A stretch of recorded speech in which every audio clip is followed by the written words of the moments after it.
हरे कृष्णा हरि बोल। सभी भक्तों को परिवर्तिनी एकादशी की हार्दिक शुभकामनाएं। उम्मीद करती हूँ आप सभी अच्छे होंगे। आज हम बात करेंगे भाद्रपद माह के शुक्ल पक्ष में पड़ने वाली परिवर्तिनी एकादशी की। हिंदू पंचांग के अनुसार प्रतिवर्ष भाद्रपद मास के शुक्ल पक्ष की एकादशी को परिवर्तिनी एकादशी का व्रत रखा जाता है। इस साल परिवर्तिनी एकादशी का व्रत 3 सितंबर 2025 को रखा जाएगा। इसे पद्मा एकादशी, जलझूलनी एकादशी के नाम से भी जाना जाता है। बता दें कि देवशयनी एकादशी से अगले 4 माह के लिए विष्णु जी योग निद्रा में चले जाते हैं, जो देवउठनी एकादशी तक चलती है। इसी बीच परिवर्तिनी एकादशी के दिन भगवान विष्णु अपना करवट बदलते हैं। इस दिन भगवान विष्णु की विधिवत पूजा करने से हर दुख दर्द से निजात मिल जाती है। इस दिन भगवान विष्णु की विधिवत पूजा करने के साथ चालीसा आरती के साथ साथ अंत में इस व्रत कथा का पाठ अवश्य करना चाहिए। तो वीडियो को शुरू करने से पहले अगर आप हमारे चैनल पर नए हैं तो चैनल को सब्सक्राइब कर ले और बेल नोटिफिकेशन याद से ऑन कर ले, जिससे आपको हमारी ऐसी और वीडियोस की नोटिफिकेशन सबसे पहले मिल सके। तो आइए सबसे पहले जानते परिवर्तिनी एकादशी की प्रारंभ तिथि और शुभ मुहूर्त क्या रहेगा वाला है। परिवर्तिनी एकादशी 2025 शुभ मुहूर्त। दृक पंचांग के अनुसार भाद्रपद शुक्ल एकादशी तिथि का आरंभ 3 सितंबर को तड़के 3:53 पर आरंभ होगा, जो 4 सितंबर गुरुवार को तड़के 4:21 पर समाप्त होगा। ऐसे में उद्यातिथि के आधार पर परिवर्तिनी एकादशी का व्रत 3 सितंबर को रखा जाएगा। परिवर्तिनी एकादशी का लाभोन्नति मुहूर्त 6 am से 7:35 am और अमृत सर्वोत्तम मुहूर्त 7:35 am से 9:10 am तक है। इसके साथ ही आयुष्मान योग, सौभाग्य योग और रवि योग का निर्माण हो रहा है। आइए जानते हैं परिवर्तिनी एकादशी की संपूर्ण व्रत कथा। युधिष्ठिर कहने लगे कि हे भगवान, भाद्रपद शुक्ल एकादशी का क्या नाम है? इसकी विधि तथा इसका माहात्म्य कृपा करके कहिए। तब भगवान श्री कृष्ण कहने लगे कि इस पुण्य, स्वर्ग और मोक्ष को देने वाली तथा सब पापों का नाश करने वाली उत्तम वामन एकादशी का माहात्म्य मैं तुमसे कहता हूँ, तुम ध्यानपूर्वक सुनो। यह पद्मा परिवर्तिनी एकादशी जयंती एकादशी भी कहलाती है। इसका यज्ञ करने से वाजपेय यज्ञ का फल मिलता है। पापियों के पाप नाश करने के लिए इससे बढ़कर कोई उपाय नहीं।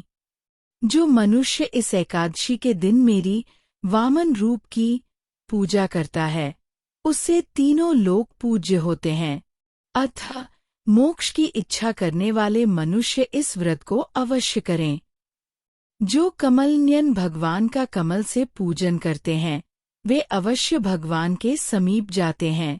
जिसने भाद्रपद शुक्ल एकादशी को व्रत और पूजन किया, उसने ब्रह्मा विष्णु सहित तीनों लोकों का पूजन किया। अतः हरिवासर अर्थात एकादशी का व्रत अवश्य करना चाहिए। इस दिन भगवान करवट लेते हैं, इसलिए इसको परिवर्तिनी एकादशी भी कहते हैं। भगवान के वचन सुनकर युधिष्ठिर बोले कि भगवान, मुझे अति संदेह हो रहा है कि आप किस प्रकार सोते और करवट लेते हैं तथा किस तरह राजा बलि को बांधा और वामन रूप रखकर क्या क्या लीलाएं की। चातुर्मास के व्रत की क्या विधि है तथा आपके शयन करने पर मनुष्य का क्या कर्तव्य है, सो आप मुझसे विस्तार से बताइए। श्री कृष्ण कहने लगे कि हे राजन, अब आप सब पापों को नष्ट करने वाली कथा का श्रवण करें। त्रेता युग में बलि नामक एक दैत्य था। वह मेरा परम भक्त था। विविध प्रकार के वेद सूक्तों से मेरा पूजन किया करता था और नित्य ही ब्राह्मणों का पूजन तथा यज्ञ के आयोजन करता था। लेकिन इंद्र से द्वेष के कारण उसने इंद्रलोक तथा सभी देवताओं को जीत लिया। इस कारण सभी देवता एकत्र होकर सोच विचार कर भगवान के पास गए। बृहस्पति सहित इंद्रादिक देवता प्रभु के निकट जाकर और नतमस्तक होकर वेद मंत्रों द्वारा भगवान का पूजन और स्तुति करने लगे। अतः मैंने वामन रूप धारण करके 5वां अवतार लिया और फिर अत्यंत तेजस्वी रूप से राजा बलि को जीत लिया। इतनी वार्ता सुनकर राजा युधिष्ठिर बोले कि हे जनार्दन, आपने वामन रूप धारण करके उस महाबली दैत्य को किस प्रकार जीता? श्री कृष्ण कहने लगे, मैंने वामन रूपधारी ब्रह्मचारी बलि से 3 पग भूमि की याचना करते हुए कहा, ये मुझको 3 लोक के समान है और हे राजन, ये तुमको अवश्य ही देनी होगी। राजा बलि ने इसे तुच्छ याचना समझकर 3 पग भूमि का संकल्प मुझको दे दिया और मैंने अपने त्रिविक्रम रूप को बढ़ाकर यहाँ तक कि भूलोक में पद, भूवरलोक में जंघा, स्वर्गलोक में कमर, मह लोक में पेट, जनलोक में हृदय, यमलोक में कंठ की स्थापना कर सत्यलोक में मुख, उसके ऊपर मस्तक स्थापित किया। सूर्य, चंद्रमा आदि सब ग्रहगण, योग, नक्षत्र, इंद्रादिक देवता और शेष आदि सब नागगणों ने विविध प्रकार से वेद सूक्तों से प्रार्थना की। तब मैंने राजा बलि का हाथ पकड़कर कहा कि हे राजन, एक पद से पृथ्वी, दूसरे से स्वर्गलोक पूर्ण हो गए, अब तीसरा पग कहाँ रखूं? तब बलि ने अपना सिर झुका लिया और मैंने अपना पैर उसके मस्तक पर रख दिया, जिससे मेरा वह भक्त पाताल को चला गया। फिर उसकी विनती और नम्रता को देखकर मैंने कहा कि हे बलि, मैं सदैव तुम्हारे निकट ही रहूंगा। विरोचन पुत्र बलि से कहने पर भाद्रपद शुक्ल एकादशी के दिन बलि के आश्रम पर मेरी मूर्ति स्थापित हुई। इसी प्रकार दूसरी क्षीर सागर में शेषनाग के पष्ठ पर हुई। हे राजन, इस एकादशी को भगवान शयन करते हुए करवट लेते हैं, इसलिए तीनों लोकों के स्वामी भगवान विष्णु का उस दिन पूजन करना चाहिए। इस दिन तांबा, चांदी, चावल और दही का दान करना उचित है। रात्रि को जागरण अवश्य करना चाहिए।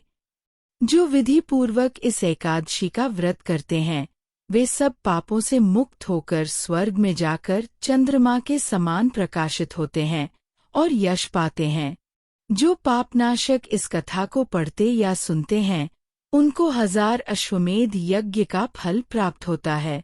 जय श्री कृष्णा। उम्मीद करती हूँ कि आपको दी गई जानकारी पसंद आई होगी, तो वीडियो को लाइक करें और कमेंट में हरे कृष्णा जरूर लिखें और सभी भक्तों के साथ वीडियो शेयर करें। और आपको एकादशी को लेकर कोई अन्य सवाल हो तो हमें डीएम कर सकते हैं या कमेंट डाउन करें, हम आपके कमेंट्स के रिप्लाई जरूर करेंगे। जल्द ही फिर मिलेंगे एक नई वीडियो के साथ। हरे कृष्णा, हरि बोल।